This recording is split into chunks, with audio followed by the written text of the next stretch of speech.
On today's show, from the hit series Two Broke Girls, Matthew Moy.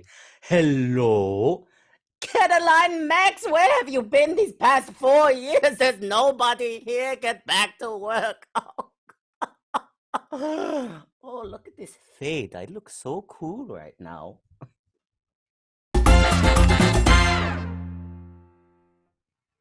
Hey everyone, welcome to the Mike Grand Show. And today's special guest is from the hit series Two Broke Girls, Matthew Moy. Hey Matthew, how are you doing? Hey, what's up, Mike? Glad to be here. So happy. Thanks. So happy to have you here. We've got a great show for you guys today.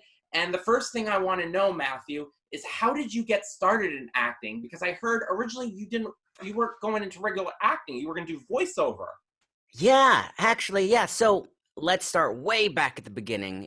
So I really was never an actor. In high school, I did some theater acting just to follow my friends, but really, I didn't break out of my own personal shell till I was 14 or 15, and I really wanted to be with my friends. So a lot of my friends were doing theater, so I did it with them. But then I graduated high school, and I was like, well, that's the end of acting because, I just did it for my friends. I went to college. I was undeclared in fine arts, and I realized art was a lot of work back then. So my second interest was Japanese. I had taken some Japanese in high school, like other people take French or Spanish. I wish they had offered Chinese, but they didn't because I don't speak Chinese. So I was doing well in my Japanese classes. So I finished my Japanese major, had a linguistics minor. I love syntax. Um, and then, but then my senior year of college, I kind of fell out of love with my Japanese major. There's a lot of stuff involved if you want to move to Japan and teach English or something. And it wasn't for me. Teaching wasn't in my eye line at that point in my life. Now, I love talking to other actors about acting, which is, I guess, sort of teaching the way. But then teaching English or teaching Japanese wasn't in the cards for me.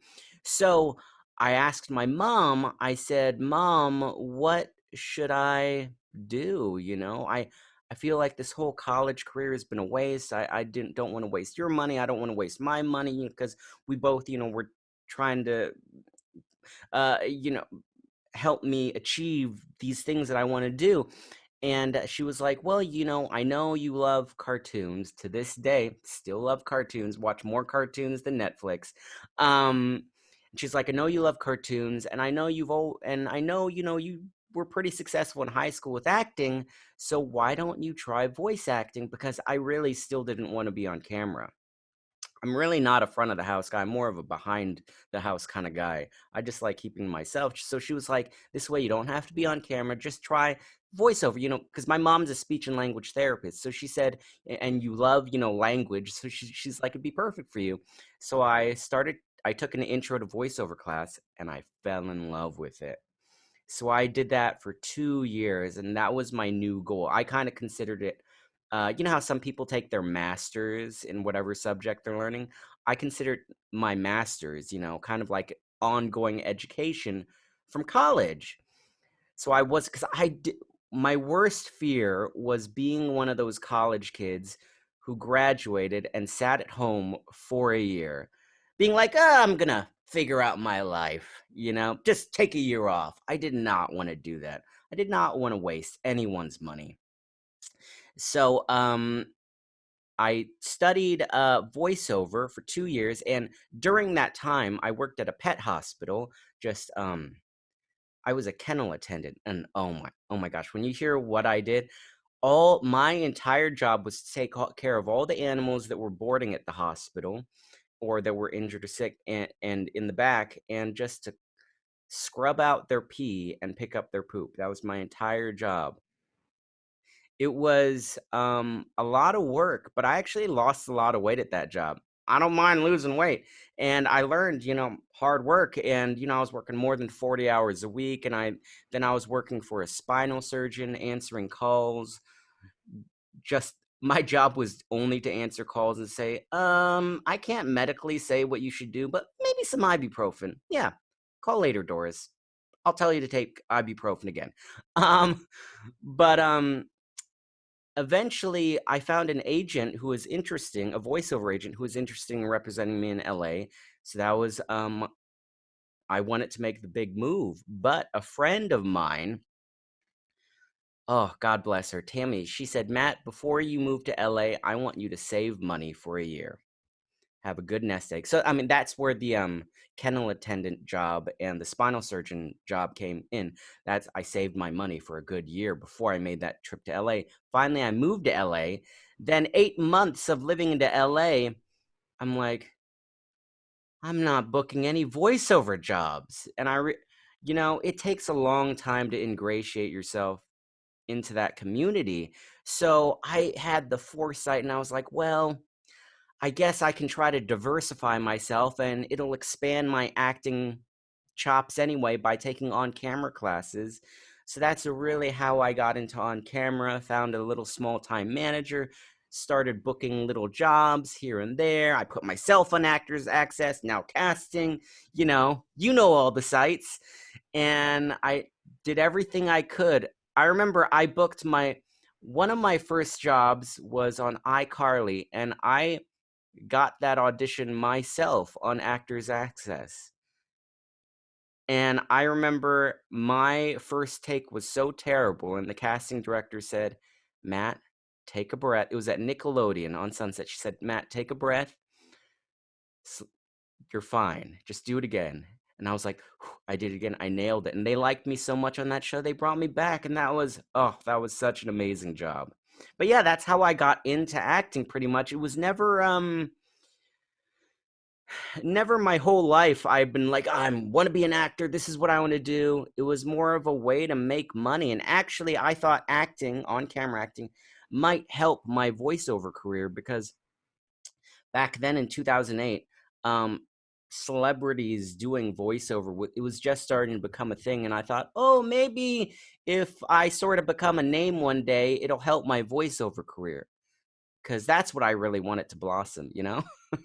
It's weird how life works out. Yeah, and sometimes it's just like you get the stuff that you weren't intending to get or looking for in the beginning, and life just steers you in a whole Absolutely. other different direction. And you got in so many amazing shows. Before we get to Two Broke Girls, I want to talk about some of the little appearances and things that you did before then. You were in the movie No Strings Attached with Ashton Kutcher. Yes, Tell us a no little bit about strings that. attached.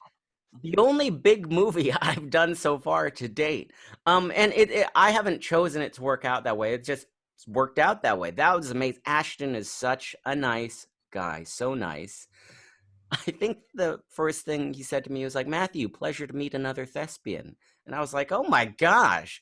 I also remember his hand was bigger than my face. He could palm my head like a basketball. Um, but everyone was very nice on that job. I remember Ivan Reitman. I watched him direct that movie, and when it came out later, I was like, gosh, everything just looks so beautiful. That was a funny audition. That was one of those I don't know, kismet auditions, or just one of those auditions where you don't care, and because you don't care, you wind up booking it. So Ida, I had an old flip phone back then. I had just moved to, I think, one of those slide up phones with a keyboard, but I had nothing to do with this flip phone. I had this audition for Chuck. And all Chuck was supposed to say in the audition was like, his phone gets knocked out of his hand and he goes, Hey, that's my phone. I don't know if you've seen the movie, but that's what I say in the movie. And so I was like, well, I've got this old phone I don't care about. So I kind of, in an actory, mimey way, so it didn't look too sticky, I pretended that the phone got knocked out of my hand, but I actually threw it against the wall. And I had it at this audition live in person. And I go, Hey, that's my phone. And then the casting director, I think, was a little appalled that I just threw my own phone. And so she was like, okay, great. Can you do it again? And I was like, okay. And I threw my phone again. And that was history. I booked the job. Then another show that you got on was Scrubs during its last Oh, season. that show will always be close to my heart. If that final season was released now as a new show, I am sure that show would have gone on for a long time. Sometimes shows are all about timing, and I think that show, because we were season 9 of Scrubs that had gone on for 8 years and had a finale and concluded, because we were connected, fans really wanted to see that old show, but we had Dave Franco, Nikki Whelan, Carrie Bichet, Michael Mosley. I mean, they're all doing fantastic now. Carrie has that huge movie career. Michael Mosley, one of the most talented actors I've ever met. He's, had his own TV shows. Dave Franco, actor to director now. He has that fantastic movie, that his wife's in. And Nikki Whelan, she's doing all these movies with like Nicolas Cage and Bruce Willis. Man, that was such a cool, because that was one of my first big major recurring jobs too. And even then I feel like I was still a little nothing, and to be on such a big set and to look back at it now, we had a fun time. Dave Franco taught me that honey tastes really good with peanut butter in sandwiches. And honey on your chicken nuggets. I'm still upset that McDonald's doesn't do honey Ooh, anymore. That it's always honey mustard. ooh. Honey tastes good in a lot of things. Yeah, remember back in the day when they used to have that little honeybee container with the chicken McNuggets? Do you remember that? No. Yeah, they used to have a little honeybee container, and then they switched it over to honey mustard. Oh, see, that's what I remember, because I love honey mustard. Yeah. But I got to try that. I'm having that for lunch right after this. You have to try just a little bit of chili in your honey. I like a little bit of spice. Or like there's Mike's Hot Honey. So good. Then one of my favorite shows of all time you were on, you had a guest appearance. And I think this is one of the most underrated shows on television. It was so fantastic, is The Middle. Oh. Takayuki on The Middle. Can you tell us about that experience? Man. The people on The Middle, aside from Two Broke Girls and New Warriors, they're like my second family. They're one of the only set. I wish I had kept in touch more with my Scrubs family, but they all had huge careers after, so it's hard. But The Middle, I would see, years after, every now and then, and because we played a family on the set, and Patricia Heaton, she reminded me so much of other moms I knew back in San Francisco, because that's where I grew up. Just, other old school Italian Catholic moms. And I immediately got her, and Neil Flynn. My favorite thing to do at lunch was just to sit with him and hear him tell stories. I used to, I probably got on his nerves doing this, but I'd do things be like, you were in The Fugitive? No, you weren't in The Fugitive. I would have remembered that, Neil. Come on. No, you weren't. He was like, no, I swear, Matt, I was in The Fugitive. Because he's had such a huge career, and he was, played first base and Rookie of the Year. So he would tell me all these stories, and he's just, he would just be telling me them like a regular guy. And Eden and Charlie, one time I ran into Eden and Charlie at Coachella. I thought that was really funny. I was like, hey, right under this huge floaty of like a spaceman. We're just chatting like it was yesterday we were on set for The Middle. But, the hardest thing I had to do on set was I had to keep myself from laughing because they were so funny. Especially Eden. Sometimes she'd make, goofy faces as Sue. And I had to tell myself, don't do it. Don't do it. You're going to ruin everything. Don't do it. Man, but that was a fun set because I had to play this very straight character, just very blasé about everything. That was a fun set. It's so hard to keep the straight face because, like you said, that cast is so talented. I mean, everybody's perfect for the roles that they play on that show.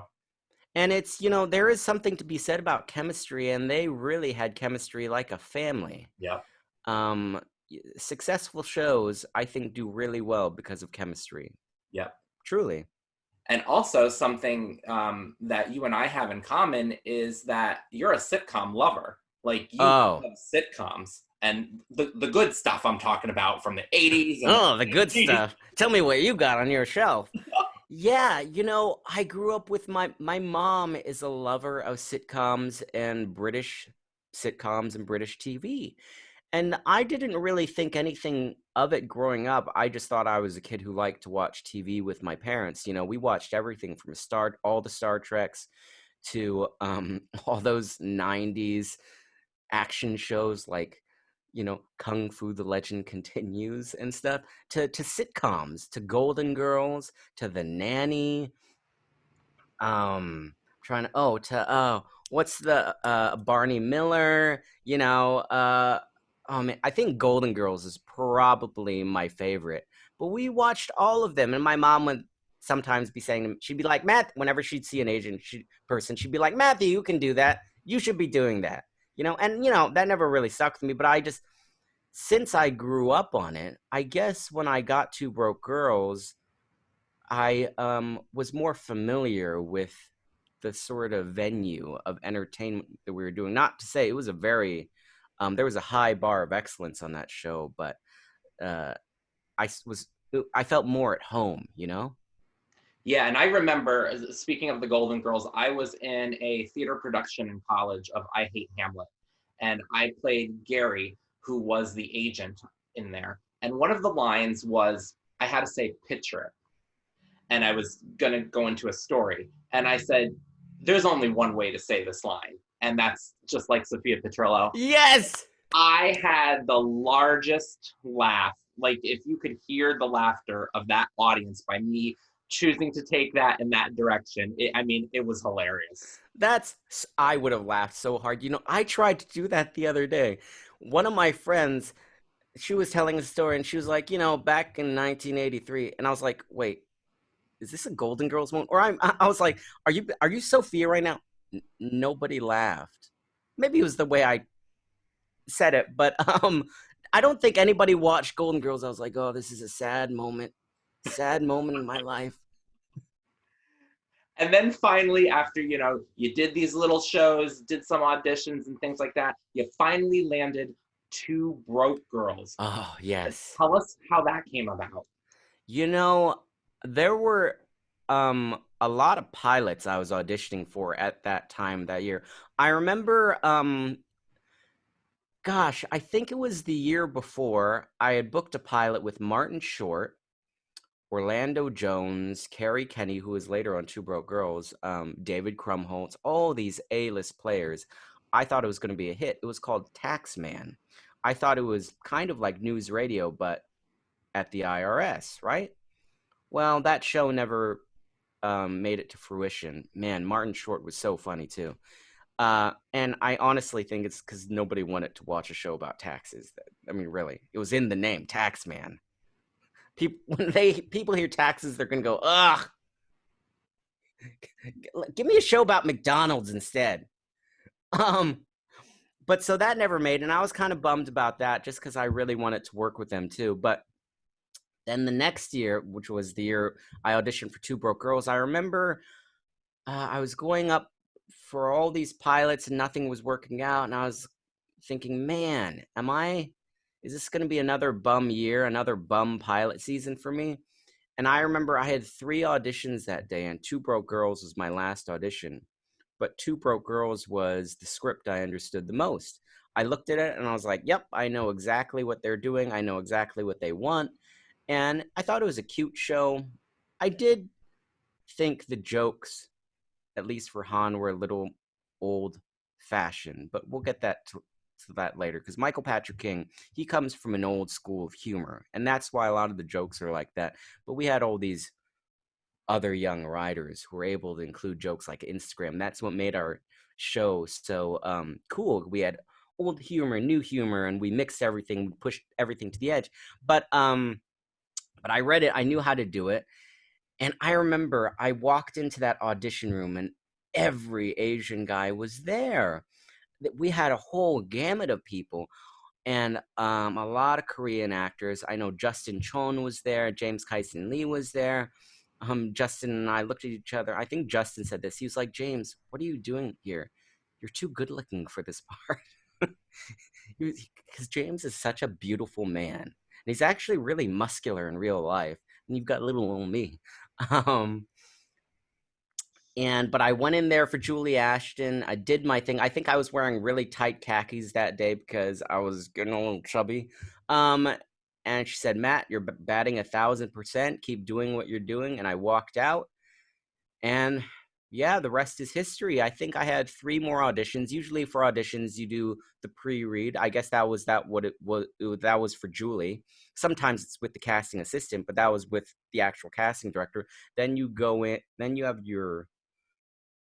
No, I guess that was producers or not producers. I guess that was just the main audition. Then I went to producers, which was with Michael Patrick King and Whitney Cummings, creators of the show. Then they took me, I think you do the studio test and the network test. And the funny thing is, I was running into this other actor named Eddie Shin a lot. Eddie was in our CSI episode of Two Broke Girls, if you remember that. I think he played the AD or something, the AD from Pasadena, the Korean guy from Pasadena. But that year, Eddie and I were going toe to toe for every single pilot. We're so much.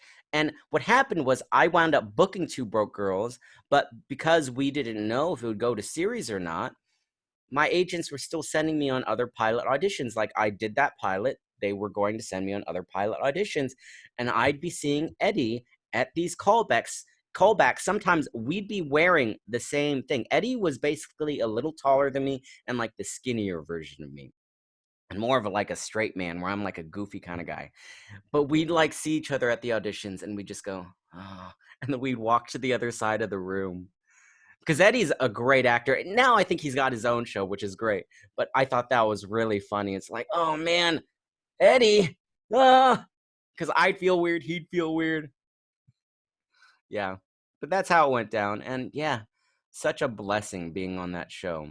I learned so many things. Yep. And I mean, it was a huge hit when it first came out. And what it did have too is it wound up having the largest syndication deal ever for a sitcom sold to TBS, Yes. $1.7 million per episode. I mean, amazing. I mean, that was even higher than Big Bang, you You know. know, that was unheard of too. I think we got picked up. It was either in the middle of season 1 or at the end of season 1 that we got picked up for a syndication deal. And what that meant was they believed in us, people, everyone in general believed in us so much they were fighting over the rights for when we reached those 100 episodes we would get syndicated. So everybody believed that we would reach the 100 episodes. Like that was just no questions, you know? And I think TBS bought those rights, and we did, you know, and there was a huge international um party too for, I guess it was for Warner Brother, or I forget. It was there was a big deal, and I didn't understand the weight of this made when the rights were sold for our show internationally. I just thought, oh, more great things for our show.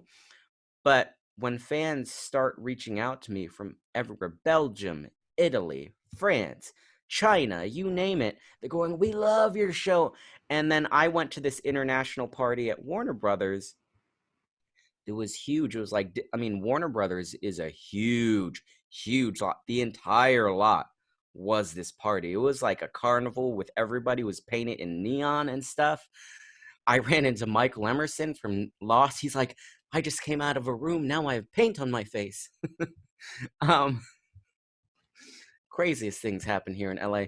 But and that's when it dawned on me, oh my gosh, international, that's a huge deal when your show is sold internationally. And I thought that was so cool. So many big things for Two Broke Girls, and I just thought we were this like little show, you know?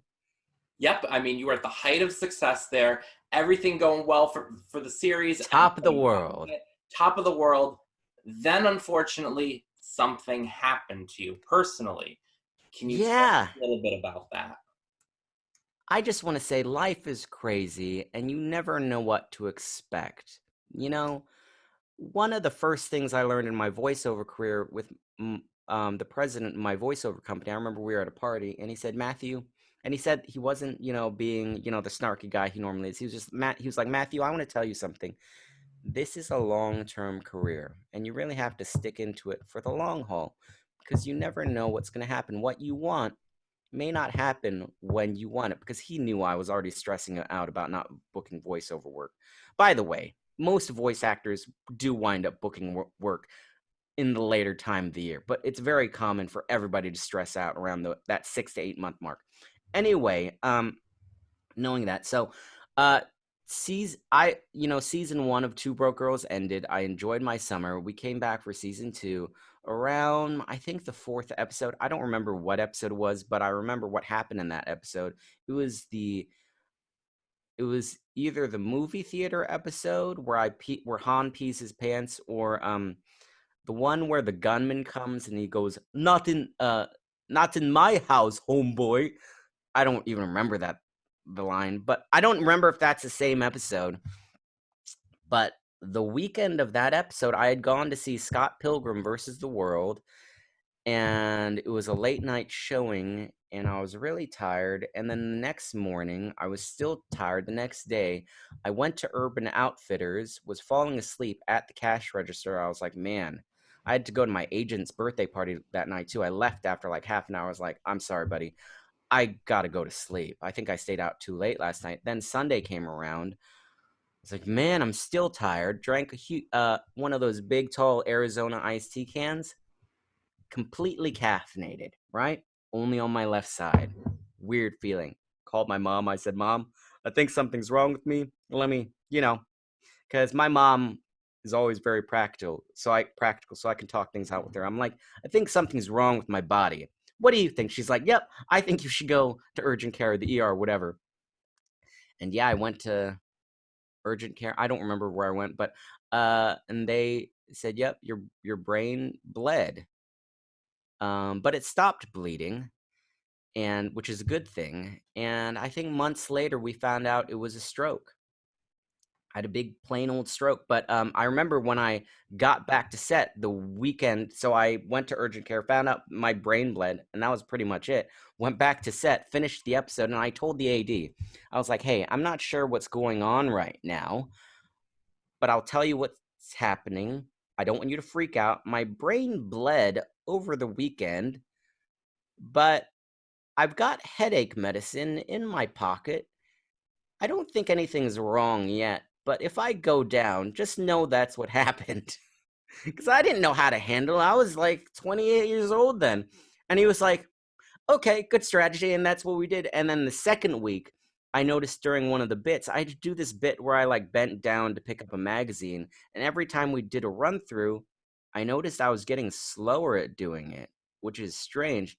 That's when I went, oh, Doug, after the run through, I was like, Doug, I think something's wrong. Now you got to tell everybody. And he told everybody. And, what do you do when something like that happens? I mean, Nobody knew what to do. No, first, none of us knew what it was either. For a long time, we thought it was MS. Because even though they're two completely different things, the after effects, or at least for my stroke, were very similar, where my nerves were going haywire and I couldn't move my body. Walking backwards was easier than walking forwards. Luckily, usually the way we filmed the show was we would do 3 weeks on filming and 1 week off. It took about a week to film an episode. And on the third episode of that run of whatever we were filming, it just happened I had one line. Just so happened. I mean, this is how fate, the world works. I had one line, and it was to walk out of the diner into the kitchen backwards. And I was like, this is perfect. That I can do that best right now. And I did it. And yeah, it was crazy.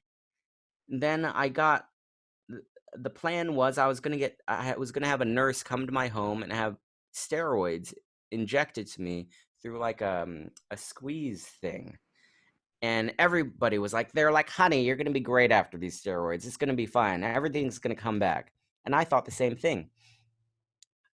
And then after a few days, I signed out with the nurse.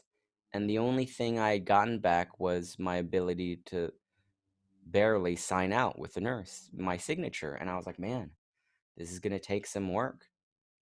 But yeah, 4 years of physical therapy. I think on Wikipedia it says 1, which is great. People think I'm healed.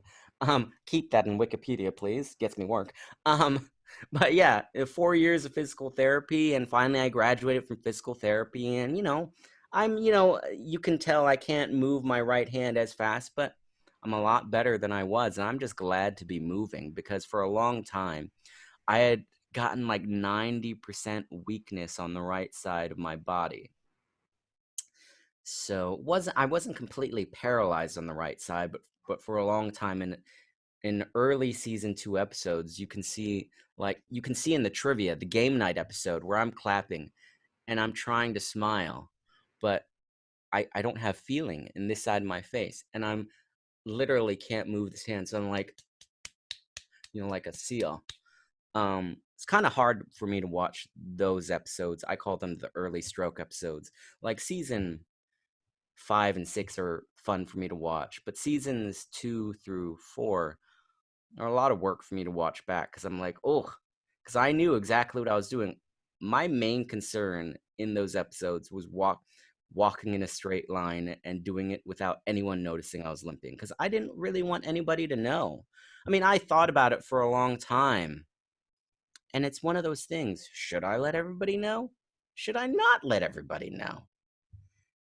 And ultimately, the decision was, our show is doing so great right now. I don't want the spotlight on this thing I have. I don't want to be a victim and be popular because of that.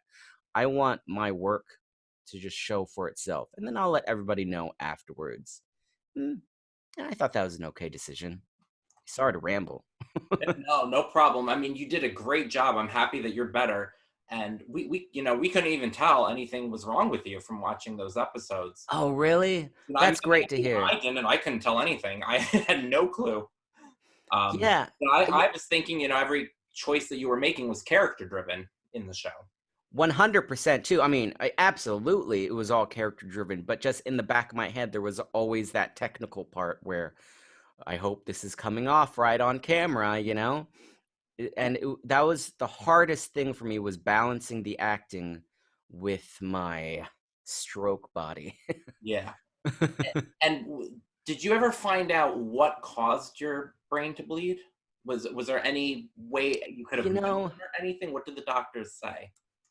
Looking back at this, there are so many things, and I just think the best answer really is it just happened. It's in the past. I mean, it's so easy to blame it on something else. And when I think about that word, it's like, why did it happen? It's really, that's kind of like blaming it on something else. And I just don't like to think about it that way because it's already putting it in a negative light. And, when my stroke happened, one of the first things I didn't want to do was get mad at why it happened because it already happened. And the funny thing about, I feel like when something tragic happens to yourself, you kind of don't care about it. I mean, maybe it was because I was numb on half the side of my intestines, but I really didn't care that it happened. I just wanted to get through it. But it could have been, I did have high cholesterol, and I had been trying to get that fixed for 2 years. High cholesterol, high blood pressure. And my doctor, Toluca Lake, didn't want to give me pills for it. He said, you're 27, 20. He's like, nothing's going to happen before you're 30. I don't want to give you these pills because you're too young to have these pills. Nothing's going to happen. So I switched to a new doctor, and he said, I got to say, I agree with your other doctor. You're too young to have these. Because I think what happens is with those kind of pills, they affect young men in a certain way where they don't want those pills to affect you. So I was trying everything in my, like, red rice yeast. I tried all, like, niacin. I was trying all these things to lower my cholesterol. And I guess it wasn't working because then 4 months later, I had my stroke. And then I called my doctor. And then 4 days later, which in TV time is a long time, he called me. He was like, I think you should go see a neurologist. So I left that doctor, got a great doctor.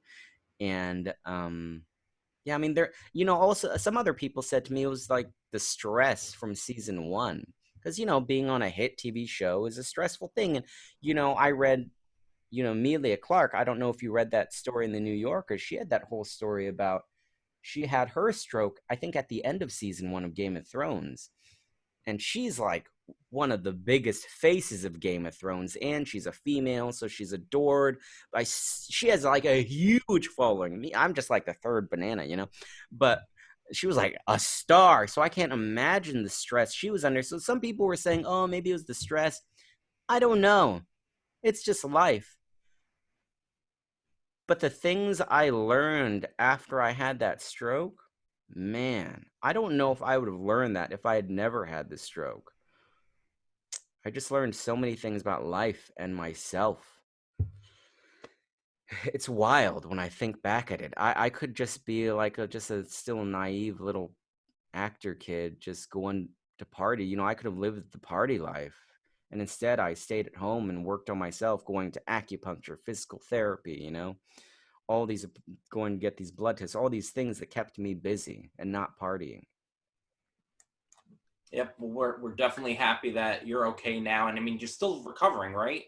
Still Um, every day a little bit with. yeah, no, I mean, I'm pretty much completely recovered. I still limp a little. I Mhm. mean, I think the recovery will be a lifelong the little bit that's left Yeah. will be a lifelong recovery of just the weird thing is I'm stronger. I'm physically stronger than I was before the stroke. I'm physically stronger, more flexible. But the thing is my body just doesn't move as fast because my nerves, have been rewired sort so to say. So that'll be a lifelong thing to figure out, but I'm pretty much back to normal. Now on the show, I mean, your cast members were just amazing. So I want to go through the cast members that work Yes. with you on the show. So let's start with the two waitresses, Max and Caroline, played by Kat Dennings and Beth Burrs. So tell me about how it was working with them. They're like my sisters. On it when I truly mean that. Sisters you love to laugh with, sometimes who can get on your nerves, but in a sisterly way. I love them. I love them to death. I just commented on Beth's Instagram. She just posted a video of her really nice record player, and I was like, Beth, you gotta let me put LEDs in those, little party lights. Gotta do it. Beth and I see each other all the time, when we're getting smoothies.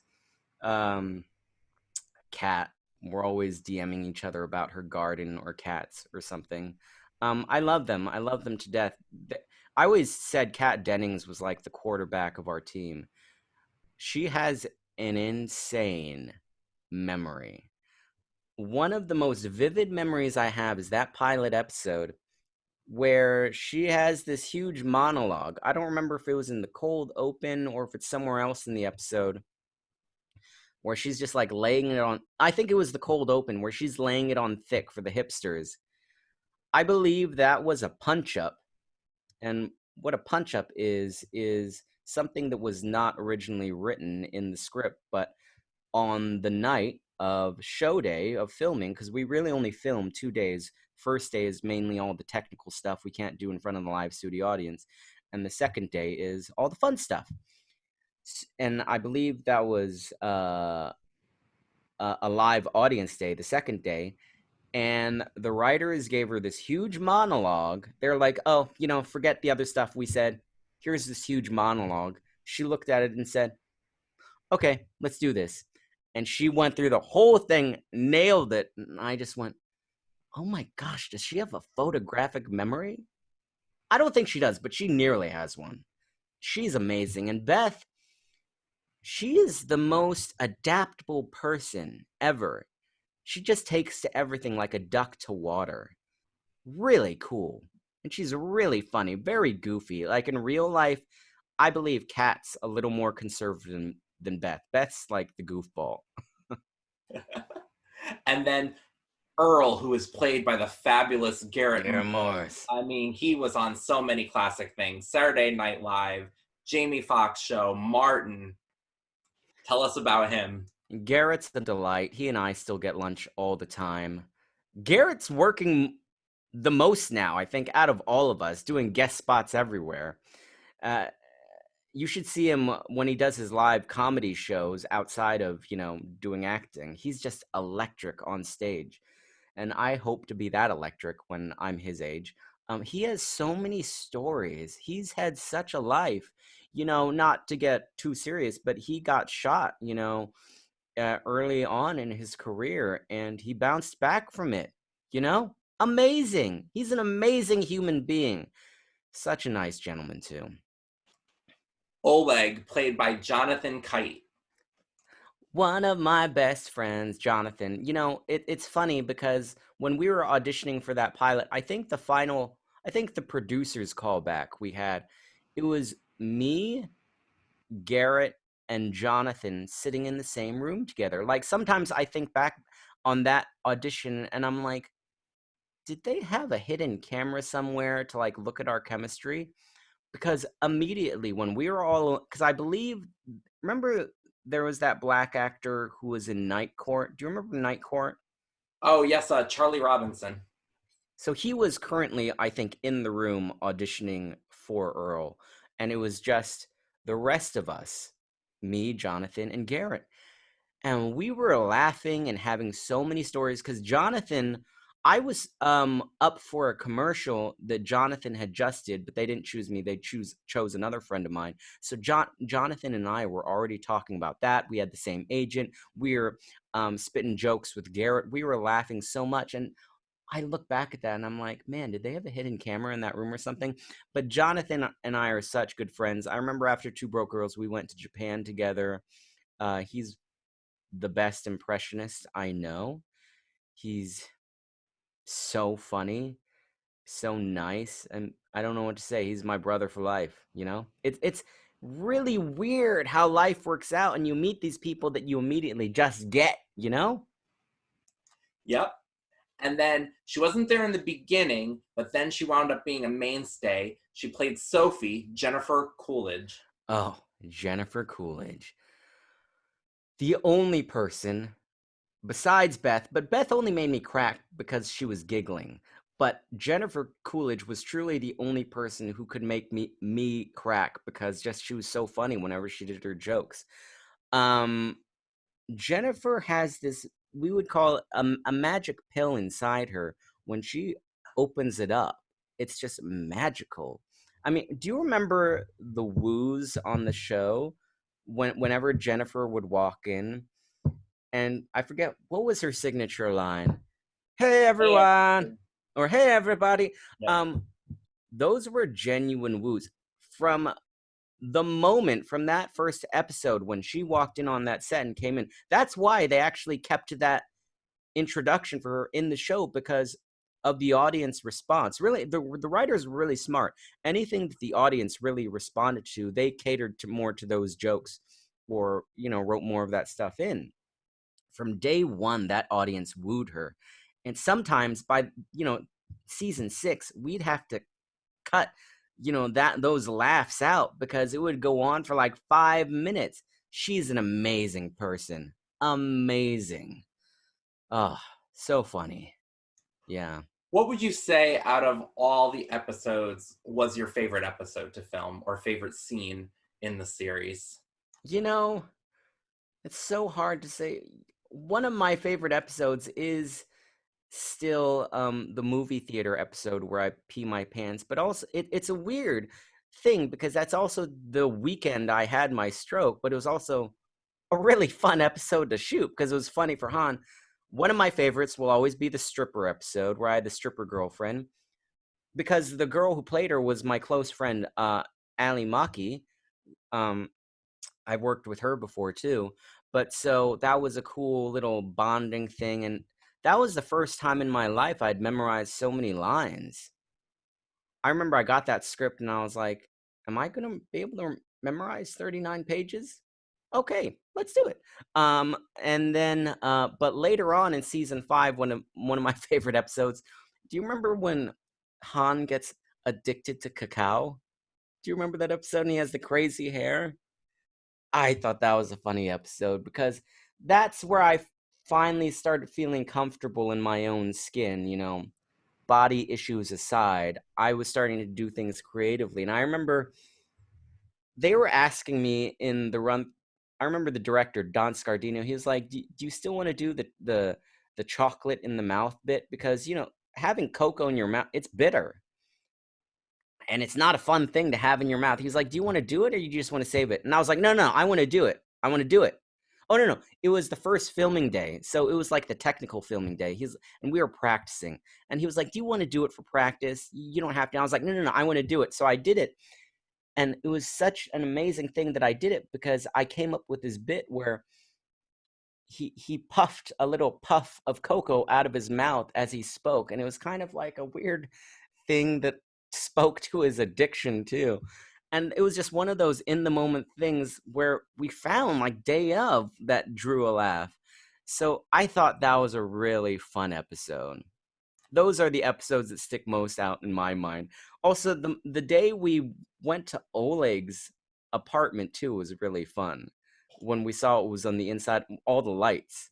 I think that may have given me inspiration for my own bedroom. And then going back to Sophie's character, there was a line that she said early on in the series that was popular among wrestlers of the Gorgeous Ladies of Wrestling. Oh. She actually said at one point, Caroline and Max were fighting with each other, and she's like, ladies, ladies, this isn't the Gorgeous Ladies of Wrestling. And as you can see in previous episodes, I've had some, wrestlers from Glow, the Gorgeous Ladies of Wrestling, and they really loved when that line was said, because this was a little bit before the time of Glow Netflix happening and the resurgence with Gorgeous Ladies of Wrestling. So those Wow. really loved, and all the fans, we loved watching that. We're like, yes, Glow is being remembered in this sitcom with that reference. That's fantastic. I'm so glad that happened. There were so many things that, yeah, I don't even remember that joke. And if it was before Glow, huh? Yep. And it's so weird how things like that happen, because sometimes our show was so ahead of the times. I remember, who was it who wrote this joke? It might have been Sonny Lee. He wrote a joke about Instagram. Very early on in season 1, there was an Instagram joke that Instagram being for people who only like looking at pictures and not reading. And the Twitter joke, yep. And when that joke was written, nobody knew if Instagram was going to be a thing, but our show was always trying to come up with new fun things like that. And now when you look back at it, it's like Facebook, it's a part of daily life. It's really funny because sometimes we thought there were some things we thought were too obscure that we didn't think the audience would get, so they cut them. I remember there was a whole Uber scene once, an Uber joke. There was an Uber driver, and sadly it got cut. I don't know if the scene got cut because of time or because they truly thought, is Uber gonna be a thing? Are people gonna get this? Because Uber was still so new then, it wasn't in the certain districts, it wasn't even there. It might have only been in New York. But now look at Uber. We never knew what was gonna hit and what wasn't. It's just so weird. I'm glad that wrestling joke made it, and it's still in, and you guys liked it. Yep, and over the years, you've had so many guest stars on the show. I just want to name a few of them. You guys had Kim Kardashian West. You've had Martha Stewart, Lindsay Lohan. You had Cedric the Entertainer, Cheryl Lee Ralph. Yeah. Jesse Macbeth. Valerie Harper, yeah. Valerie Harper. I mean, so many people. Can you tell us about any memories of any of them that you have that was really... All of them. And, I'm forgetting Hal Linden, my favorite, from Barney Miller, right? That was like watching a veteran act. I actually really wanted him to come back to do more episodes, because he man, that's like the actor I aspire to be when I'm his age, because all he would do at lunch was just like study his lines, and he nailed it every single joke. But anyway, going back to the other actors, Lindsay Lohan. Remember that episode? She loved our set so much. She actually came to us to the show night of the next episode by herself. There was no one. She didn't come with a crew or anything. She was like, hey guys, just want to tell you I love being on that episode. If you ever need me again, So I thought that was great because, we really had a great set who was really nice to everybody, and we all got along. And I remember when Kim Kardashian was there, I think we didn't clear the set, but it was kind of just like Kat and Beth were the only ones who interacted because she was such a big phenomenon. And Jesse Metcalf, the DJ episode, that was also a really cute episode. The grocery store episode, think I saw Jesse at my manager's wedding later on. He was really cool. And who else? Wait, who else was on the show? Valerie Harper. Valerie Harper. Yeah, icon. She was amazing to watch too because she was a vet too, and um, she was going through, I think, cancer at the time, and I think her weekends, she was like, literally, she was like, Matt, this is I'm just going home and sleeping and going to my chemo sessions and then going. I was like, wow. I mean, heart, you never know what anyone's going through, you know. So that was cool. I love watching people's work ethic because there's, people on set and what they do in their private lives, you know. But we had so many amazing guest stars. Gosh, when I look back, and I love it when I see my friends who guest star in the show too. Because I was never the kind of person who tried to get my friends on the show or, would send them a secret script. I like keeping it a surprise, and I think there's similar mindsets. So that's why they're my friends. When they booked a guest star on the show, they would keep it from me, and then I would see them up at the table read, and we'd be like, buddy. That's funny. Now, when you look back, let's pretend you're really Han and you're running that business. When you look at those employees that you have, now here's the truth, moment of truth. Who is the employee of the month and who would you fire? Oh no, I would have fired them a long time ago if this was real life. Are you kidding me? No, I don't think they would have stayed at that job. I mean, being realistic. Also, how can a diner survive with only 2 waitresses? Okay, I mean, there was that brief moment when we had Louise. Yep. And that was it. Who worked there the rest of the time? I mean, it was still a sizable diner where, I'm thinking of all the places in LA that are tiny like that. They have more than 2 waitresses. Yeah, who would I keep and who? I'd probably still keep Max because she could do that job behind her back, you know? And it just, probably Caroline would want to do bigger things, but I'd fire both of them. Come on. Now, unfortunately, the series got canceled. And it was a surprise to everyone. Because it was still a solid ratings performer. Oh, yeah. And what I want to know from you is, what is your take on that? Was it more, in your opinion, is it because it wasn't CBS owned and, they weren't getting back end on the syndication deal or what, Gosh. You heard the stories that they say, but what do you think was the ultimate? Honestly, I have no idea either. I am always, just in life, the last person to find out about why things happen. Same thing with New Warriors. I still have no idea what really went down with that show with Marvel, why it never happened. But as for Two Broke Girls, here's my theory. I think it was... oh, yeah, sorry. It was so long ago. I don't remember. I think it was because the studio...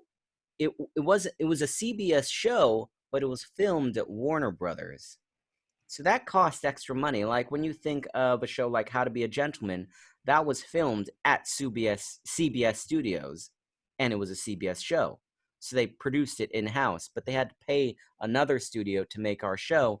And I just don't think now, with all these places that produce their own shows, everybody has their own studio now. It's always a money thing in the end. And I think that's what happened. Also, maybe this had something to do with it. We had just finished season 6, and anytime you finish a 6th season of any show, big renegotiation deals have to happen. All the actors, or just everybody who works on the show, want a big pay raise. And that's a lot of money, you know? I mean, that's where you go into Big Bang territory. And there are very few shows that happens to, like Friends or Big Bang, and Big Bang was still on the air at that point. And also, we had never won an Emmy. We're like the I don't even think we were ever invited to the Emmys. No, I take that back. We did win Emmys for set our set decorator or designer. Yeah, for set design, I believe. Yeah, Glenda, she won, I think, a couple of Emmys. She was great, but I mean, no acting Emmys or anything. We were never invited. We're the highbrow, lowbrow show that nobody wanted at the Emmys. Do you think maybe one day there might be a reunion or a wrap-up movie in the works somewhere down the line that everybody would get together and just film one final Oh gosh, I hope so. wedding something? I hope we just finished the Two Broke Girls story. I mean, it all came as a surprise to us when we were not picked up because they wrote it as if the story would continue. There was no wrap up, but that would be. I mean, now with all the sitcoms that come back like Fuller House and The Connors, I hope one day we have a reunion sitcom where we continue the saga of Two Broke Girls. That would be amazing, and that would give us time to like have our own careers, then go back to Two Broke Girls. Our original family. Yep. But who knows? They all might be too big now, Beth's on her new show with Cedric the Entertainer. So that's a great show. yeah. And now what we're going to do is we're going to play the lightning round. Oh, geez. Okay. Ask you a couple things, and you're going to tell me which one you prefer. I'm ready. So, do you prefer Growing Pains or Just the 10 of Us? Growing Pains, because I don't know the other show. Oh, that was the spinoff with Coach Lubbock. Do you remember? No. Yeah, they had a spinoff where they spin off Coach Lubbock. It only ran for like 46, 47 episodes. That's a long time. Yeah, but and they got a bum cancellation too because they wanted the whole night Miller Boyette production owned. So they canceled the show. It's always a money thing, isn't it? Yep, and replaced it with Going Places, which actually had Heather Locklear in it. Got canceled after one season, and then ABC execs were like, well, maybe we should have kept Just the 10 of Us. One of my favorite shows that got canceled after 4 seasons was Still Standing. Do you remember that show about the family? Yeah. The dysfunctional family with, I think, Mark Atherley is his name? I mean, that was a great show. Pizza. Do you like it with toppings or no toppings? Toppings, 100%. You got to try jalapeno with sausage and pineapple. That's a good one. Cheers or wings? Ooh. I'd have to say wings. Blackjack or slot machines? Gosh. Slot machines because, well, they have to. No. Yeah, the slot. Here's the secret. Slot machines have to have the bonuses. If they don't have the bonuses, I won't play them because that's the only way to win with slot machines. Yep. Tennis or golf? I've never played golf, so it'd have to be tennis. Okay. Superman or Batman? Batman. Coke or Pepsi? Oh, Diet Coke. Backstreet or NSYNC? Ooh.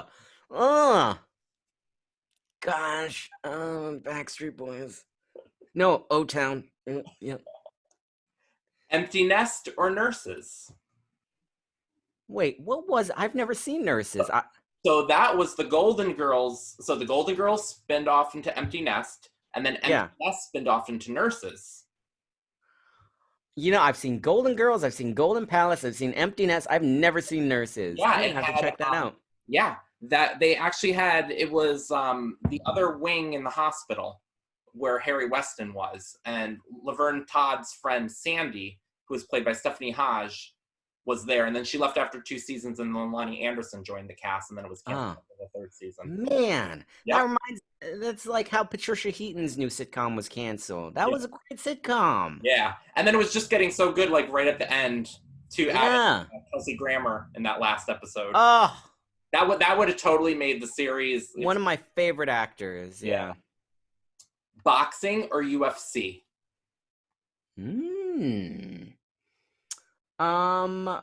UFC. I've never actually seen boxing. Funny enough. Rain or snow?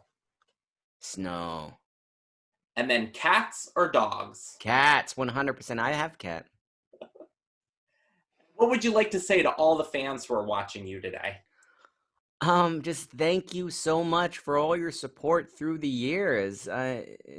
It's been such a pleasure entertaining you, and I hope I can do it more in whatever, whether it be on camera or voiceover or just making you laugh through YouTube.